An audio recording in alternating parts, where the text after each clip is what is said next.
मेवाड़ से उठी पहली आवाज कि गुजरात की 5 करोड़ नहीं, हिंदुस्तान की 120 करोड़ लोगों का स्वाभिमान को जगाने का कृत्य आप करेंगे तो निश्चित रूप से यहाँ से ये शंखनाद यहाँ आप शुरू करिए।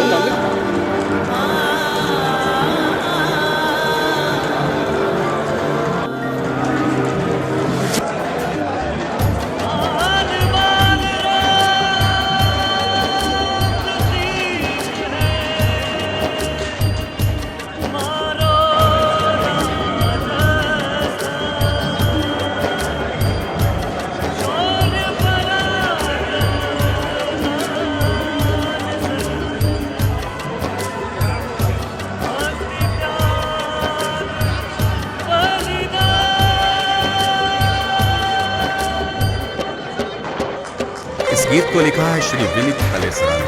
इस गीत को स्वर दिया है सुभाष ने और संगीत प्रबंधन किया है हर्ष शर्मा ने।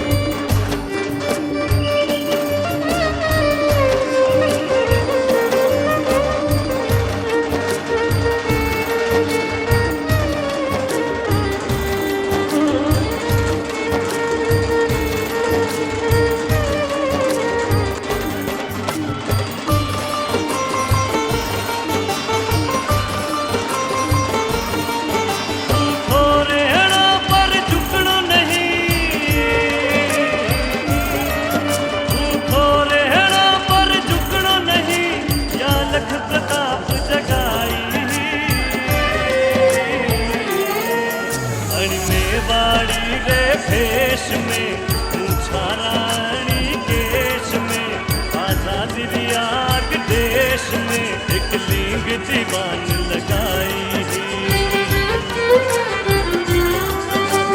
मेवाड़ी रे भेष में पूछा रानी केश में आजादी रियाक देश में एक लिंग दीवान लगाई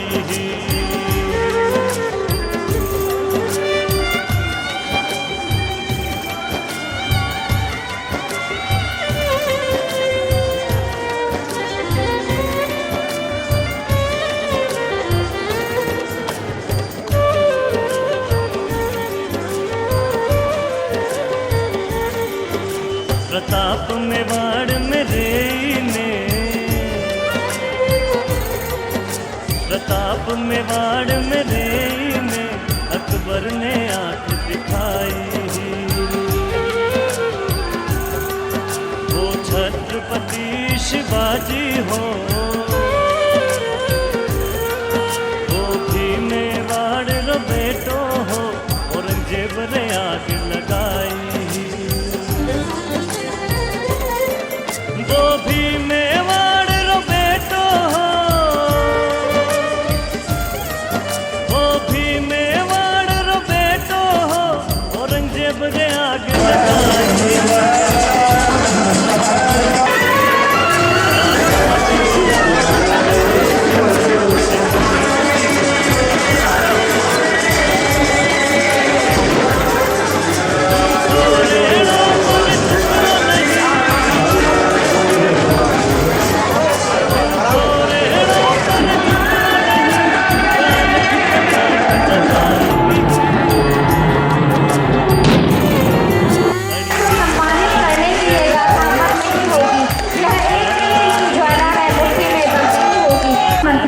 क्षत्रिय महासभा संस्थान श्री गणपत चंद स्वामी राजने का अनुरोध है।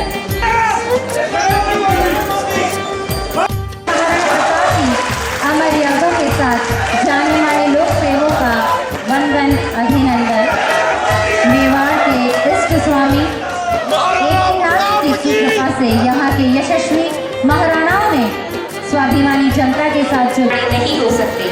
सारा संसार तुझे आदर की दृष्टि से देखेगा। संसार किसी भी देश में होता तो तेरी पूजा होती, तेरे नाम पर लोग अपने को न्यौछावर कर देते। भाव शब्दों के साथ महाराणा प्रताप की वंदना करते हुए, पुष्पांजलि करते हुए, माल्यार्पण करते हुए आज के मुख्य अतिथि श्रीमान नरेंद्र मोदी चलती का असाधारण दिव्य आज राष्ट्रोत्सवी माहौल में हमारे बीच मेवाड़ क्षत्रिय महासभा के संचालक श्री प्रिय सिंह जी शक्तावत के लिए अनुरोध करने नहीं है। निवेदन है समारोह में मंच सिंह का आदर अतिथि अभिनंदन का। गुजरात के यशस्वी मुख्यमंत्री परम आदरणीय नरेंद्र भाई मोदी हमारे बीच में पधारे हैं। मैं उदयपुर की मेवाड़ की इस पावन धरा पर आपका हार्दिक स्वागत और अभिनंदन करती हूँ। मैंने एक बार टीवी पे आपको बोलते हुए देखा कि गुजरात की 5 करोड़ जनता के स्वाभिमान का प्रश्न है। जब आप गुजराती में अपना भाषण कर रहे थे तो मुझे लगा कि कितना स्वाभिमान को जगाने वाला, किसी व्यक्ति के मन को जोड़ देने वाला वो भाषण आपका था। मैं ये कहना चाहती हूँ, मैं ईश्वर से प्रार्थना करती हूँ कि गुजरात की 5 करोड़ नहीं, हिंदुस्तान की 120 करोड़ लोगों के लिए आप बोले कि 120 करोड़ लोगों का स्वाभिमान को जगाने का कृत्य आप करेंगे तो निश्चित रूप से यहाँ से ये शंखनाद यहाँ आप शुरू करिए, क्योंकि ये पावन अवसर है महाराणा प्रताप का, ये पावन उस व्यक्ति का जिन्होंने स्वाधीनता, स्वतंत्रता, स्वाभिमान के लिए अपने जीवन को कुर्बान कर दिया। तो यह 120 करोड़ जनता के स्वाभिमान का प्रश्न है। उस स्वाभिमान को जगाने का कार्य आप और लगन से, निष्ठा से करें, ऐसा मैं ईश्वर से प्रार्थना करती हूँ। मैं इस अवसर पर हमारे जितने भी सहयोगी हैं, जिन्होंने निश्चित रूप से बहुत 1-1.5 महीने से प्रयास कर रहे हैं, मैं अभी एक नाम लूंगी तो क्योंकि मुझे ये कहा है कि मेरे को 1-1.5 मिनट में अपनी बात को समाप्त करना है, तो मैं सभी का नाम न लेते हुए सभी को मंच पर विराजमान लोगों को नमन करती हूँ, प्रणाम करती हूँ। इस अवसर पर मैं उस महान नारी पन्ना धाय को प्रणाम करना चाहूंगी, जिनके बलिदान के कारण अगर वह अपने पुत्र का बलिदान नहीं देती तो यह उदय संभव नहीं था। किस तरह से उन्होंने विपरीत परिस्थितियों में कुशल नेतृत्व जनता को दिया है, किस तरह से उन्होंने जनता को जगाया है, उसका एक छोटा सा उदाहरण मैं देती हूँ कि जब युद्ध समाप्त हुआ, घायलों की शुश्रूषा हो रही थी, तब देखा कि जब घायल को लोग उठाकर लेकर जा रहे हैं तो एक जिस घायल सैनिक को लिया वो देखा कि महिला थी, तो सबको बड़ा ताज्जुब हुआ, अरे ये युद्ध में महिला कैसे? तो उसको पूछा कि आप कैसे इस सैनिक वेश में हो? तो उसने ये बोला कि जब महाराणा जी ने सबको एक संदेश दिया, घर घर से एक सैनिक इस युद्ध में भाग लेवे, तो मेरे घर में मेरे पति बीमार थे, परंतु आज वह बचे नहीं है, मेरे पति की मृत्यु हो चुकी है, मेरे 2 बच्चे हैं, मेरे बच्चे बहुत छोटे हैं, और महाराज जी ने निवेदन किया कि युद्ध में हर एक घर से व्यक्ति को आना है, तो मैं क्या करती, मैं एक महिला होने के नाते मैंने पुरुष वेश धारण किया है और इस युद्ध में भाग लिया है। ऐसी धन्य हो कोशीस्थल की महारानी, जिन्होंने एकमात्र रहते हुए युद्ध में अपना भाग लेकर अपने सामाजिक, अपने नागरिक दायित्व का निर्वहन किया। तो इस अवसर पर मैं एक बात आपसे यही सबसे निवेदन करना चाहती हूँ कि हम अपने देश के लिए अपने नागरिक दायित्व का निर्वहन करें, और वो भी कब कि जब इस प्रकार के नेता हमारे सामने मंच पर हो, इनके आह्वान को सुनते हुए हम अपने नागरिक दायित्व का निर्वहन करें। एक बार पुनः मैं आप सबका और हमारे मुख्य अतिथि आदरणीय नरेंद्र जी मोदी का हार्दिक स्वागत और अभिनंदन करती हूँ। यह उदयपुर की 5 लाख जनता की तरफ से आप स्वागत और अभिनंदन स्वीकार करें। बहुत बहुत धन्यवाद, आभार। जय भारत, जय महाराणा प्रताप। गुजरात के मुख्यमंत्री नरेंद्र मोदी जी, सम्मानित मंच, उपस्थित मेवाड़ की जनता, मैं सबसे पहले मोदी जी का स्वागत करता हूँ। सिर्फ 2 बातें कहने के लिए आपके सामने उपस्थित हुआ हूँ। प्रताप पूरे जीवन में 150 किलोमीटर रेडियस के अलावा कहीं बाहर नहीं घूमे। अकबर सारे हिंदुस्तान में घुमा, लेकिन आज 500 साल बाद में अकबर का कोई नाम लेने वाला नहीं और प्रताप जगह जगह सब जगह घूम रहा है। ये अभिव्यक्ति मैंने इसलिए की कि हमने सुना था कि आपको अमेरिका जाने के लिए उन्होंने वीजा नहीं दिया। ओबामा साहब, वीजा मत देना, हमारे मोदी जी तो यहीं यहीं घूमेंगे, तुम बस हिंदुस्तान में घूमेंगे, लेकिन आने वाले टाइम में तुम्हारे में कोई नाम लेने वाला नहीं मिलेगा। मैं उस जगह से आया हूँ जब प्रताप चावल की मिट्टी में पैदा हुआ हूँ। मेरा सौभाग्य था कि मैं उस जगह जाके खड़ा हुआ जिस दिन लोकतंत्र की सबसे बड़ी सभा लोकसभा के सामने महाराणा प्रताप की स्टैचू का अनावरण हुआ, जब भामाशाह, प्रताप, पूजा, हकीम शाह सूरी और सारे इकट्ठे होकर आज वह मूर्ति के रूप में बैठे हैं। आप गुजरात से बता रहे हैं, और मैं इसलिए कह रहा हूं कि वहां गांधी जी की एक मूर्ति लगी हुई है। वो सारा समारोह खत्म हो गया, उसके बाद में मैं गांधी जी के पास में गया और गांधी जी से पूछा, मैंने आपको प्रताप को क्यों बुलाया? उन्होंने कहा, तेरा नाम क्या है? मैंने कहा, मनोहर सिंह। कहां से आया? चावल से आया। अरे चावल तो प्रताप की धरती है। मैंने कहा, हाँ, मुझे 60 साल हुआ इन्होंने पेच खाया है और आज देश जाति पाति के भेदभाव में विघटन की तरफ जा रहा है। मैंने अपनी निगाह दौड़ाई, सिर्फ प्रताप ही एक ऐसा है जो सभी जाति पाति को लेकर साथ में चल सकता है, इसलिए मैंने प्रताप को बुलाया। प्रताप सभी जाति पाति को लेकर आज पार्लियामेंट के सामने बैठ गए। मोदी साहब, एक मेरे को आपको रिक्वेस्ट है, मेरी इच्छा थी कि पूरे भारत में जितनी भी विधानसभा है उन विधानसभा के सामने उसी प्रकार जैसे पार्लियामेंट के सामने सभी जाति पाति के प्रताप घोड़े पर लेकर बैठे हैं, वैसी मूर्ति आप लगाएं। शायद आप अपने उद्घोषण में ये बताएंगे कि गुजरात के अंदर विधानसभा में आप उन प्रताप को घोड़े पर बिठाकर सभी जाति पाति को साथ में लेकर स्थापित करेंगे। ये शहर आपको जाना चाहिए कि पहली विधानसभा होगी हिंदुस्तान की जहाँ इस प्रकार का कार्यक्रम आप करेंगे। समय का अभाव है, मैं ज्यादातर निवेदन नहीं करता हुआ पुनः आपका आभार प्रदर्शित करता हूँ कि आपने अपना अमूल्य समय बढ़ाने की कोशिश की और आप यहाँ से जैसा कि अभियुक्ति कही कि आप सीधे बॉम्बे बढ़ा रहे हैं। बॉम्बे जाने के बाद में कि प्रताप की मिट्टी में जब आपका पसीना बहा है, आगे क्या न मिलाएगा, ये 2 दिन के अखबार में हम देखेंगे। जय भारत, जय प्रताप।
भारत माता की वंदे वंदे वंदे वंदे। मंच पर विराजमान सभी वरिष्ठ महानुभाव और उपस्थित इस वीर भूमि के सभी आदरणीय नागरिक बंधु भगिनी, ये मेरा सौभाग्य है कि मुझे आज महाराणा प्रताप जी के जन्म जयंती के पावन पर्व पर इस वीर भूमि पर आने का सौभाग्य मिला।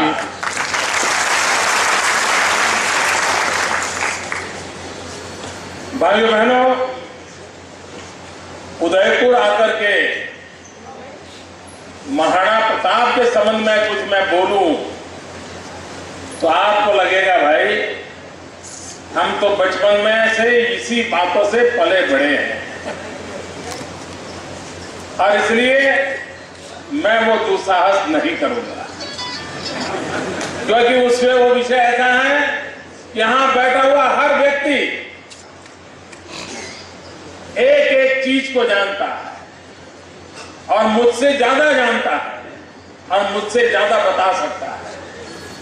और इसलिए आज के इस पावन पर्व पर कभी सोचें क्या कारण है कि 472 साल के बाद भी वे आज भी जिंदा है, और न ही वो सिर्फ जिंदा है, वो हमें जीने की राह दिखाते रहते हैं। क्या कारण है? वो हमें जीने की आश बंधाते रहते हैं। क्या कारण? और इन सवालों के जवाब हर पीढ़ी ने खोजते रहना चाहिए, हर पीढ़ी ने अपने आप को पूछना चाहिए। भाइयों बहनों, कभी एक पल के लिए सोचे। वैसे तो राज परिवार से नाता था, शासन व्यवस्थाएं थी, लेकिन कभी सुना है कि एक पल भी उन्हें अपने जीवन काल में विश्रांति का समय मिला था? नहीं मिला था। जीवन का हर क्षण, शरीर का हर कण सिर्फ मातृभूमि के लिए खपा दिया था उस महापुरुष ने। और इसलिए आज भी हम स्मरण करते हैं, हम उनसे प्रेरणा लेते हैं। आज के समय में अगर राणा प्रताप होते तो क्या होता, इस कालखंड में वो होते तो क्या होता। ये जितने दुनिया में सो कॉल्ड सेक्युलर है, उन्होंने नोच लिया होता, उनके पीछे पड़ जाता कि राणा प्रताप ऐसा सोच रहे हैं, राणा प्रताप ये बोल रहे हैं, गौ रक्षा के लिए ये बोल रहे हैं, नारी रक्षा के लिए ये बोल रहे हैं, ये करने की बात कर रहे हैं, मंदिरों की रक्षा करने के लिए ये कर रहे हैं, हिंदुस्तान की संस्कृति को बचाने के लिए ये कर रहे हैं, फिर तो कुछ गड़बड़ है। ऐसा ही करते। और इसी मानसिकता वाले लोगों ने जनता के दिलों में तो राणा प्रताप है, लेकिन इतिहास के जरूरों से मिटाने के लिए कोई कसर नहीं छोड़ी है दोस्तों, कोई कसर नहीं। और कुछ लोगों को तो लगता है कि हिंदुस्तान का इतिहास एक परिवार से शुरू होता है और एक परिवार में टिका रहता है। जैसे ही देश में किसी ने कुछ किया ही नहीं है, न त्याग किया है, न बलिदान किया है, किसी को पता है नहीं, लोगों को भुला दिया जाता है। और इसलिए भाइयों बहनों, यह देश बहुरत्ना वसुंधरा है। हर युग में महापुरुष पैदा हुए हैं, हर युग में वीर पुरुष पैदा हुए हैं, हर युग में समाज के लिए जीने वाले, जूझने वाले और जान की बाजी लगाने वाले लोगों की परंपरा रही है इस देश में। ये देश की है। मैं तो 1200 साल तक हिंदुस्तान गुलाम रहा, कोई वर्ष ऐसा नहीं है, कोई साल ऐसा नहीं है कि हिंदुस्तान के किसी न किसी कोने में आजादी की ललक के साथ लोगों ने अपने आप को बलि न चढ़ा दिया। जो भी सल्तनत आई, जो भी शाही ठाट आया, सबके खिलाफ लड़ने का ताकत इस देश के अंदर रहा है। लोग लड़ते रहे, जूझते रहे, गुलामी को मन से कभी इस धरती ने स्वीकार नहीं किया था। और जिसको जो मौका मिला वो लड़ाई लड़ता रहा। और इंसान तो क्या, चेतक तक लड़ता रहा। ये स्वाभिमान की लड़ाई थी। लेकिन कैसा दुर्भाग्य है, देश के वीर पुरुषों को भुला दिया जाता। भाइयों बहनों, कोई भी समाज जो इतिहास को भूल जाता है, वो इतिहास रचने की ताकत भी खो देता है।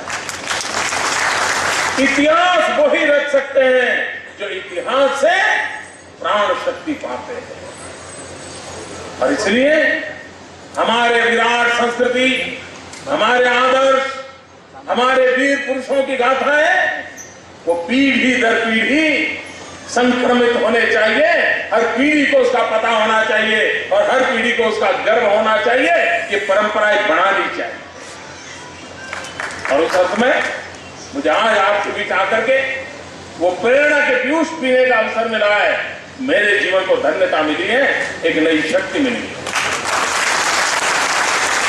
हम कभी सोचे कि आज जो दिल्ली में शासक बैठे हैं, क्या राणा प्रताप ने जो जो किया, जिन जिन बातों के लिए जीवन लगा दिया,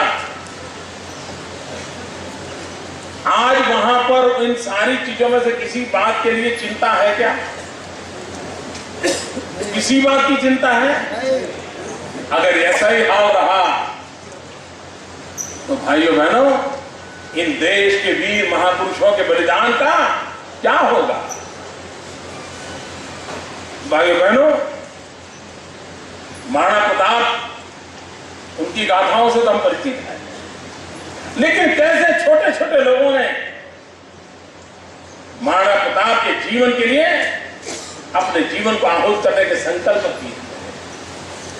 हमारे गुजरात के अंदर एक लोक कथा बड़ी प्रचलित है और बड़ी प्रेरक है। उदयपुर से सटा हुआ हमारे विजयनगर पाल के जंगल है, इसी नजदीक के इलाके में है।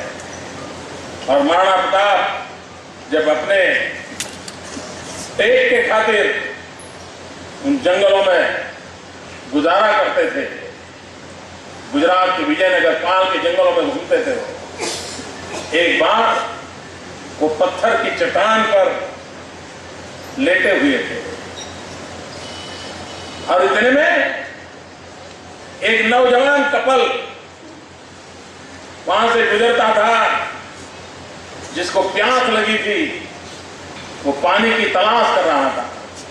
उसको लगा कि पत्थर की चट्टान पर ये महाशय सोए हैं, शायद उनको मालूम होगा कि नजदीक में कहीं पानी है क्या। तो वो चट्टान की तरफ गए। वो लोहारी काम करने वाला समाज था और राणा प्रताप के लिए उन्होंने निर्णय किया था कि जब तक राणा प्रताप का सपना पूरा नहीं होता है, हम घर नहीं बसाएंगे।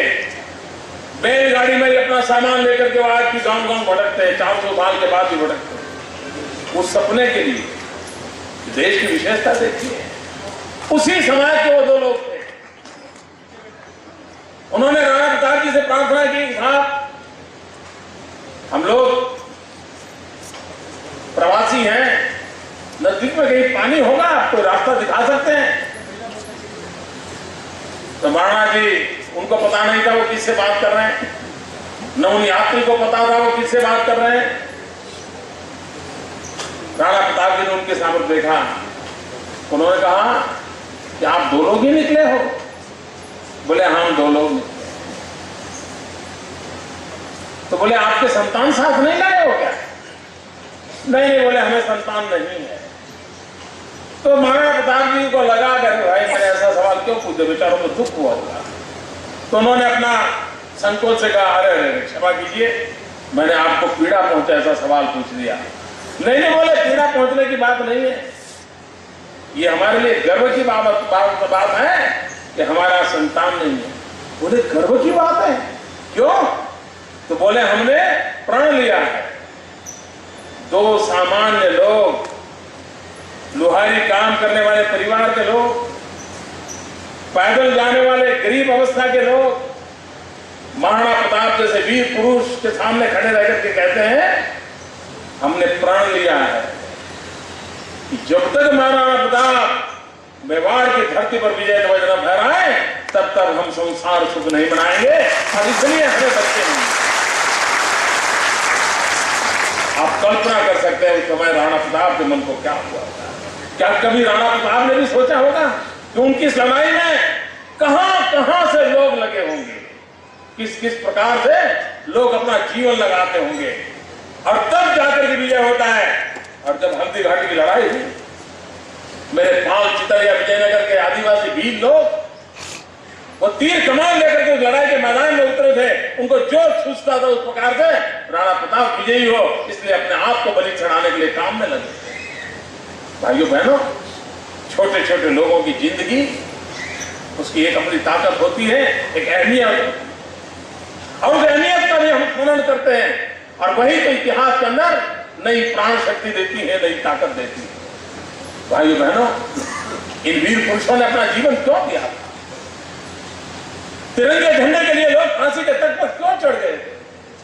भगत सिंह, सुखदेव, राजगुरु अपने जीवन को क्यों खपा दिया था? आजादी के लिए मरने वाले लोगों ने अंडमान निकोबार के अंदर अपनी जिंदगी क्यों खपाई? देश को एक उत्तम स्थिति में देखने के लिए, कि भारत माता को जगत गुरु के स्थान पर देखने के लिए हिंदुस्तान का हर नागरिक सुख और वैभव की जिंदगी जिए, इसलिए दिया। लेकिन दिल्ली में बैठे हुए लोगों ने उन बलिदानों को ध्यान रख करके क्या कभी कोशिश की है? मैं दुर्भाग्य से, दुख से कहना चाहता हूं कि जरा सी भी चिंता नहीं की गई है। अगर थोड़ी सी भी इन वीर पुरुषों के त्याग तपस्या को याद किया होता तो देश का शासन ऐसा नहीं होता, देश की सरकार ऐसी न होती और इस तबाही के बंजर में देश न फंसता। और इसलिए भाइयों बहनों, इन महापुरुषों के बलिदानों को याद रखना हर शासक के लिए भी अनिवार्य है। उन्होंने भी देखना होगा कि भाई इतने लोगों ने जीवन दिया था, हम कुछ ऐसा करके जाएं ताकि उनके बलिदान हमें कुछ नई प्रेरणा दे, नया अच्छा करने की प्रेरणा दे, नई पीढ़ी को प्रेरणा दे। लेकिन दुर्भाग्य से इन चीजों को भुला दिया गया है। भाइयों बहनों, अब उदयपुर गुजरात अलग नहीं रहे। एक पैर उधर रखो तो गुजरात हो जाता है, एक पैर इधर रखो तो उदयपुर हो जाता है। इतना हमारा आपसे नाता है। यहाँ आधा व्यापार गुजराती भाषा में चलता है, आधा व्यापार मार्केट में चलता है। कोई व्यापारी यहाँ गुजराती न सीखे तो व्यापार नहीं चलता, वो गुजराती बोल लेते। इतना नाता है, लेकिन ये नाता बहुत पुराना है। महाराणा प्रताप का वंशज और हमारा वल्लभी वंश दोनों का सदियों पुराना है। जिस बप्पा रावल के नाम लेकर के हमारा सर ऊंचा होता है, वो बप्पा रावल गुजरात की धरती के थे। भाइयों बहनों, बहुत कम लोगों को मालूम होगा, जो चेतक घोड़ा था ना, उसकी मां गुजराती थी।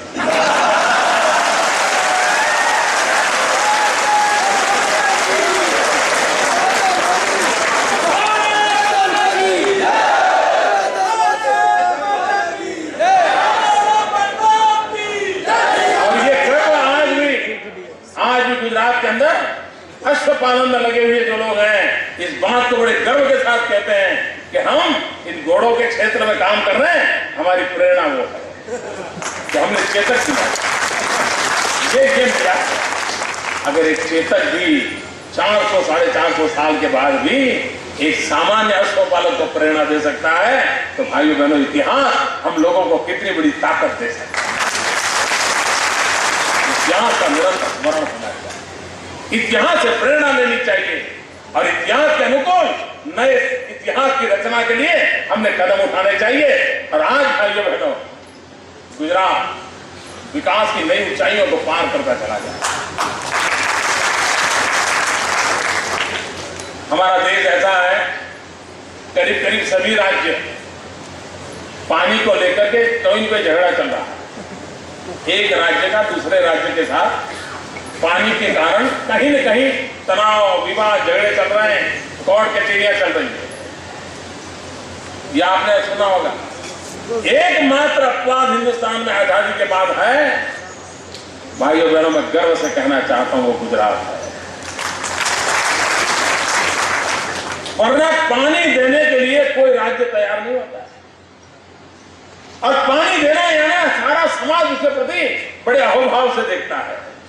पानी देने के लिए तैयार नहीं होता, कोई न कोई झगड़े डालेगा, कोई न कोई कोर्ट कचहरी करेगा, कुछ करेगा। लेकिन भाइयों बहनों, मेरा ये सौभाग्य रहा कि सरदार सरोवर डैम, नर्मदा योजना, उसको आगे बढ़ाते हुए राजस्थान की धरती पर मां नर्मदा मैया का पानी पहुंचाने का सौभाग्य मिला। कोई विवाद नहीं हुआ, कोई कोर्ट कचहरी नहीं हुई। और आज जालोर के बेल्ट में चले जाइए, चारों तरफ जो रेगिस्तान था वो आज हरियाला दिख रहा है। और जब ये करते हैं तो लगता है चलो राणा प्रताप की धरती को कर्ज चुकाने का हमें एक मौका मिला। ये मिजाज चाहिए देश के लिए, ये मिजाज चाहिए। हम सब हर एक के लिए कुछ को तो मदद करें, एक भाईचारे का माहौल बनाएं। कैसा देश आगे बढ़ सकता है भाइयों बहनों, दुनिया स्वीकार करें। राजस्थान और गुजरात को कोई ज्यादा फर्क नहीं है। राजस्थान में भी मरुभूमि है, गुजरात में भी मरुभूमि है। हमारे नसीब में भी रेगिस्तान है, आपके नसीब में भी रेगिस्तान है। हमारे नसीब में भी उधर पाकिस्तान है, आपके नसीब में उधर पाकिस्तान है।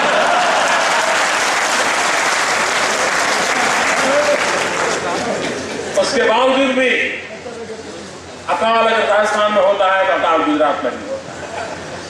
पानी की किल्लत राजस्थान को होती थी तो पानी की किल्लत गुजरात को भी होती थी, लेकिन इन सब के बावजूद भी भाइयों बहनों कृषि विकास के अंदर आज गुजरात नेतृत्व कर रहा है। आज गुजरात आगे बढ़ रहा है। आज गुजरात का कृषि विकास दर और हिंदुस्तान का कृषि विकास दर, ये अगर आप सुनोगे तो आप हैरान हो जाओगे, क्या ये भी हो सकता है? मेरे भाइयों बहनों, ये दिल्ली सरकार, भारत सरकार, जिसके पास गंगा है, यमुना है, कृष्णा है, गोदावरी है, क्या कुछ नहीं है? सब कुछ है। लेकिन हिंदुस्तान का एग्रीकल्चर ग्रोथ सिर्फ 3% है, सिर्फ 3%। और जिस गुजरात के पास ऐसी बड़ी बड़ी नदियां नहीं हैं, बारिश भी कम रहती है, वहां आज एग्रीकल्चर ग्रोथ है 11%, 11%। गांव और किसान की चिंता कैसे हो सकती है, ये हमने करके दिखाया।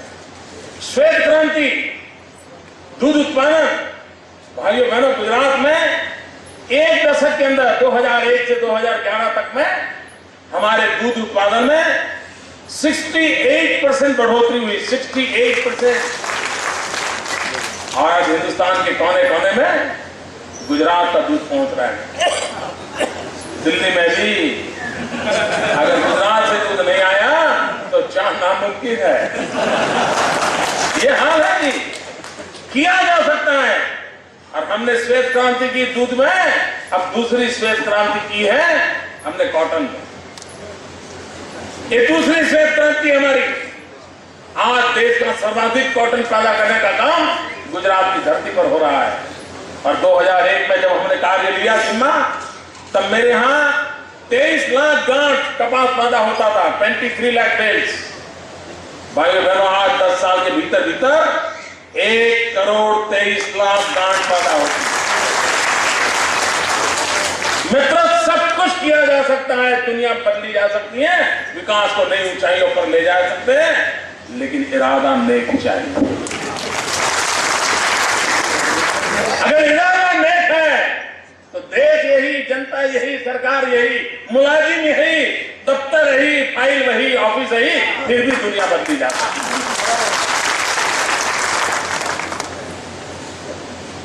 नेक इरादे चाहिए, लेकिन इरादे नेक कहां से? इन दिनों देश में क्या चल रहा है? जो राणा प्रताप ने गौ रक्षा के लिए जीवन खपाया, गौ की रक्षा के लिए लड़ाइयां लड़ी, वीर जवानों को आहूत किया, आज क्या हो रहा है? सवाल उठता है मित्रों, भारत की सुप्रीम कोर्ट ने कहा है कि हिंदुस्तान के अंदर गौ रक्षा का कानून लाना चाहिए, और आए दिन सुप्रीम कोर्ट का नाम देने वाली दिल्ली की सरकार वोट बैंक की राजनीति के कारण गौ रक्षा का कानून नहीं ला रही। भाइयों बहनों, मैं राणा प्रताप को गर्व से इसलिए याद कर रहा हूं कि मेरे गुजरात ने गौ सुरक्षा का कानून लाया है। हम श्वेत क्रांति की बात करते हैं, हम हरित क्रांति की बात कर रहे हैं, हम व्हाइट रिवॉल्यूशन की चर्चा कर रहे हैं, ग्रीन रिवॉल्यूशन की चर्चा कर रहे हैं। दिल्ली की सरकार क्या कर रही है मालूम है? मैं आपसे पढ़े लिखे नौजवानों से प्रार्थना करता हूं, जरा इंटरनेट पर जाकर के स्टडी कीजिए। भारत सरकार का सपना क्या है? भारत सरकार का सपना है पिंक रिवॉल्यूशन, यानी जयपुर पिंक सिटी उस अर्थ में नहीं है। पिंक रिवॉल्यूशन, पिंक रिवॉल्यूशन क्या चीज है? पहली बार शब्द आप लोगों ने सुना होगा। ये भारत सरकार का कार्यक्रम पिंक रिवॉल्यूशन। पिंक रिवॉल्यूशन का मतलब है ये जो मटन का कलर होता है, पिंक कलर का होता है, उसको काटकर तो पिंक कलर का होता है, उसका रिवॉल्यूशन करना है। भारत सरकार ने सपना संजोया है कि हिंदुस्तान के पास इतने पशु हैं, हर दिन इतने काटे जा सकते हैं, साल में इतने काटे जा सकते हैं, इतना मटन विदेश भेजा जा सकता है और इससे इतने रुपये कमाए जा सकते हैं। रुपये कमाने के लिए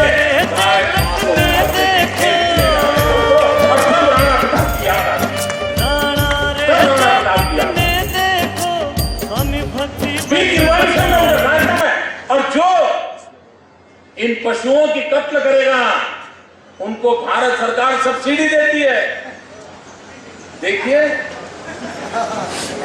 मैं राणा प्रताप की धरती पर बैठा हूं, आज आकर के बोल रहा हूं, और खबर ये आ रही है कि जो गाय भैंस काटेगा और विदेश मटन भेजेगा उसको सब्सिडी मिलेगी। वाह, क्या सीन है।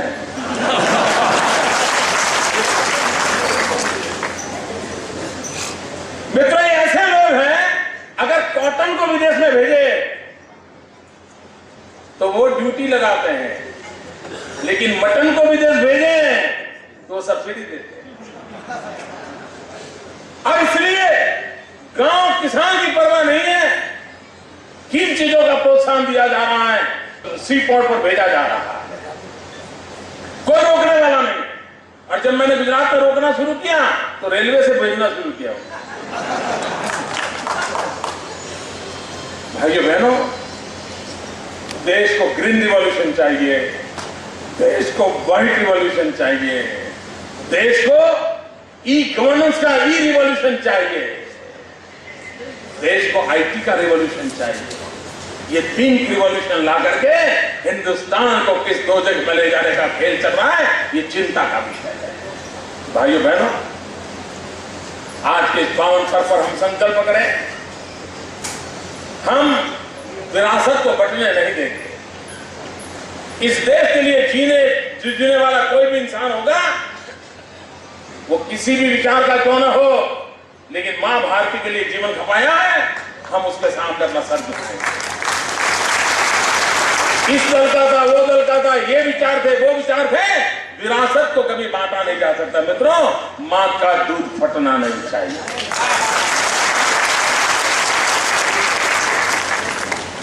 और इसलिए भाइयों बहनों, विरासत को बटने का जो षड्यंत्र चल रहे हैं, हम संकल्प करें, हमारे लिए गांधी भी हमारे हैं, नेहरू भी हमारे हैं, राणा प्रताप भी हमारे हैं, सबको ही हमारे हैं, ये भाव जगाना होगा।